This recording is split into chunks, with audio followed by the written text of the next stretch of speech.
ಕಂಡವರ ಹೆಂಡತಿಯ ಜೊತೆ ಎಂಜಾಯ್ ಮಾಡ್ತಾ ಇದ್ದ ಕಮಲಾಕರ್ ಭಟ್ ಎಂತವನು ಗೊತ್ತಾ? ಮಳಿಗೆ ಮಾಲೀಕನಿಂದ ಸ್ಫೋಟಕ ಸತ್ಯ ಬಯಲಾಗಿದೆ. ಸುಚಿತ್ರಾ ಎಂಟ್ರಿ ಸಂಬಂಧದ ಬಗ್ಗೆ ಹೇಳಿದ್ದೇನು ಗೊತ್ತಾ? ನಿಜಕ್ಕೂ ಕೂಡ ಆಶ್ಚರ್ಯ ತರಿಸುವಂತಹದ್ದು. ಮಳಿಗೆ ಮಾಲೀಕನಿಂದ ಸ್ಫೋಟಕ ಸತ್ಯ ಬಯಲಾಗಿದೆ. ಸುಚಿತ್ರಾ ಎಂಟ್ರಿ ಸಂಬಂಧದ ಬಗ್ಗೆ ಅತ್ಯಂತ ಸ್ಫೋಟಕ ಮಾಹಿತಿಯೊಂದನ್ನು ಮಳಿಗೆಯ ಅಂಗಡಿಯವ ಬಾಯ್ಬಿಟ್ಟಿದ್ದಾನೆ. ಬಾಡಿಗೆಗೆ ನೀಡಿದ್ದ ಮಾಲೀಕ ನಾಗೇಶ್ ಮಹತ್ವದ ಹೇಳಿಕೆ ಕೊಟ್ಟಿದ್ದಾರೆ. ಕಮಲಾಕರ್ ಕಳೆದ 4 ವರ್ಷಗಳಿಂದ ನಮ್ಮ ಅಕ್ಕನ ಮನೆಯಲ್ಲಿ ಬಾಡಿಗೆಗೆ ಇದ್ದ. ಅಂದಿನಿಂದಲೂ ಅವರು ನಮಗೆ ಚಿರಪರಿಚಿತ ವ್ಯಕ್ತಿ. ನಮ್ಮೊಂದಿಗೆ ಬಹಳ ಚೆನ್ನಾಗಿಯೇ ಮಾತನಾಡ್ತಾ ಇದ್ರು. ಮುದುವಾಲಯದಲ್ಲಿ ಸುಮಾರು 15 ಎಕರೆ ಜಮೀನನ್ನು ಕೂಡ ಖರೀದಿಸಿದ್ದ ಭಟ್ ಅಲ್ಲಿ ಒಂದು ಗೋಶಾಲೆಯನ್ನು ಕೂಡ ನಿರ್ಮಾಣ ಮಾಡಿದ್ದ. ಭಟ್ ಕಾಲ್ ಸೆಂಟರ್ ಒಂದನ್ನು ನಡೆಸ್ತಾ ಇದ್ದ. ಅಲ್ಲಿ ಸುಮಾರು 9 ಜನರಿಗೆ ಉದ್ಯೋಗವನ್ನು ನೀಡಿದ್ದ. ಪ್ರತಿ ತಿಂಗಳು ಸರಿಯಾದ ಸಮಯಕ್ಕೆ ಬಾಡಿಗೆ ಕೊಡ್ತಾ ಇದ್ರು. ಆದರೆ ಅಷ್ಟು ಒಳ್ಳೆಯ ವ್ಯಕ್ತಿ ಈಗ ಏಕಾಏಕಿ ಹೀಗೆ ಬದಲಾಗಿದ್ದು ನಮಗೆ ಆಶ್ಚರ್ಯ ತರುತ್ತೆ.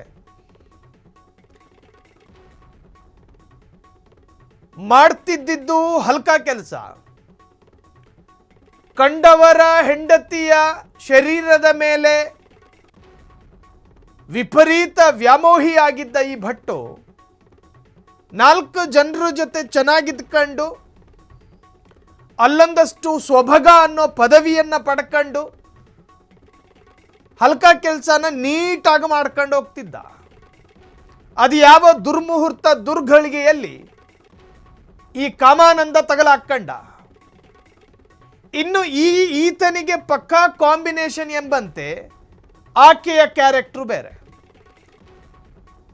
ಗೋಶಾಲೆ ನಿರ್ಮಾಣ ಮಾಡೋದು, ಜನರ ಎದುರುಗಡೆ ನಾನೊಬ್ಬ ಸ್ವಭಗ ಅಂಥೇಳಿ ಬಿಲ್ಡಪ್ ತಗೊಳ್ಳೋದು, ತಾನು ಬಾಡಿಗೆಗಿದ್ದಂತಹ ಕಟ್ಟಡದ ಮಾಲೀಕನ ಜೊತೆ ತಿಂಗಳಿಗೆ ಕರೆಕ್ಟ್ 5ನೇ ತಾರೀಕು ರೆಂಟು ಅಂದರೆ 4ನೇ ತಾರೀಕು ರಾತ್ರಿ 12 ಗಂಟೆಗೆ ಟನ್ ಅನ್ನಂಗೆ ಅವನ ಅಕೌಂಟಿಗೆ ಹಾಕೋದು.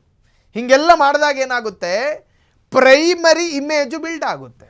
ಇದು ಕಳ್ಳಕಾಕರ ಅತ್ಯಂತ ಪ್ರಮುಖ ಸಿಂಪ್ಟಮ್ಸು, ಅಂದರೆ ಲಕ್ಷಣಗಳು. ಹಿಂಗೆ ದೇವ್ರ ಥರದ ಮನುಷ್ಯ. ಇನ್ನು ಬಾಡಿಗೆ ಕೊಡೋರಿಗೆ ಕರೆಕ್ಟ್ ರೆಂಟ್ ಯಾರು ಪೇ ಮಾಡ್ತಾನೋ ಅವನೇ ಉತ್ತಮ ಅಂತ ಹೇಳ್ತಾರೆ. ಈ ಕಟ್ಟಡ ಮಾಲೀಕರು ಕೇಳ್ತಾ ಇದ್ರೆ ಅವ್ರಿಗೆ ಗೊತ್ತಾಗ್ಬಿಡುತ್ತೆ. ಬಾಡಿಗೆ ಕರೆಕ್ಟ್ ಟನ್ ನನಗೆ ಯಾರು ಕೊಡ್ತಾರೋ ಅವ್ರ ಪಾಲಿಗೆ ಅವರೇ ದೇವರು. ಹಾಗೆ ಭಾರಿ ಚೆನ್ನಾಗಿದ್ದ ಮನುಷ್ಯ, ಕರೆಕ್ಟ್ ಟೈಮಿಗೆ ಬಾಡಿಗೆ ಕೊಡ್ತಾ ಇದ್ದ. ಇವನು ಈ ಥರ ಕಚಡ ಕೆಲಸ ಮಾಡೋಣ ಅಂಥೇಳಿ ಪಾಪ ಆ ಪುಣ್ಯಾತ್ಮನಿಗೆ ಆಶ್ಚರ್ಯ. ಈತನದ್ದು ಒಂದೆರಡಲ್ಲ, ಬಗೆದಷ್ಟು ಬೆಚ್ಚಿ ಬೀಳಿಸುವ ಅತ್ಯಂತ ಭಯಾನಕ ವರದಿಗಳೆಲ್ಲ ಬಯಲಾಗ್ತಾ ಇದೆ. ಸುಚಿತ್ರಾ ಎನ್ನುವಂತಹ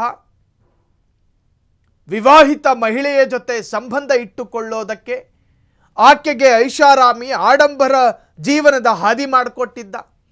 ಆಕೆಯನ್ನು ಶಾಶ್ವತವಾಗಿ ತನ್ನ ಸುಪರ್ದಿಯಲ್ಲಿ ಇಟ್ಟುಕೊಳ್ಳೋದಕ್ಕೆ ಆಕೆಯ ಸ್ವಂತ ಗಂಡನನ್ನೇ ಮುಗಿಸುವ ಪ್ಲಾನ್ ಮಾಡ್ಕೊಂಡಿದ್ದ.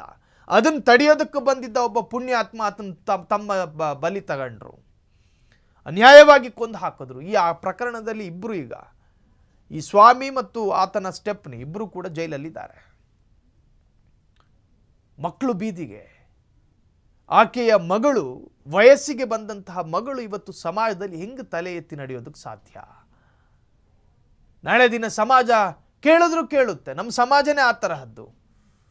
ನೇರವಾಗಿರುವ ಯಾವ ಮೊಳೆಗಳನ್ನು ಮುಟ್ಟೋದಿಲ್ಲ. ಸ್ವಲ್ಪ ಬೆಂಡಾಗಿರೋ ಮೊಳೆಗೆ ಸುತ್ತಿಗೆ ತಗೊಂಡು ಓಡಿಯೋದಕ್ಕೆ ನೋಡ್ತಾರೆ. ನಿಮ್ಮ ತಾಯಿ ಜೈಲಿಗೆ ಹೋದ್ರಂತೆ ನಾನು ಟಿವಿಲಿ ನೋಡಿದೆ. ನಿಮ್ಮ ತಾಯಿ ಜ್ಯೋತಿಷ್ಯನ ಜೊತೆ ಸಂಬಂಧ ಇಟ್ಕೊಂಡಿದ್ರಂತೆ. ಅದು ಇದು ಮಾತನಾಡಿದಾಗ ಮಕ್ಕಳ ಮನಸ್ಸಿಗೂ ಕೂಡ ಅದು ವ್ಯತಿರಿಕ್ತ ಪರಿಣಾಮ ಬೀರುತ್ತೆ. ತಮ್ಮ ವೈಯಕ್ತಿಕ ತೀಟೆಗಾಗಿ, ವೈಯಕ್ತಿಕ ತೆವಲಿಗಾಗಿ ಮಕ್ಕಳನ್ನು ಬಲಿ ತಗೊಳ್ಳುವಂಥ ಈ ತರಹದ್ದು ಪೋಷಕರು ತಿಳ್ಕೋಬೇಕು.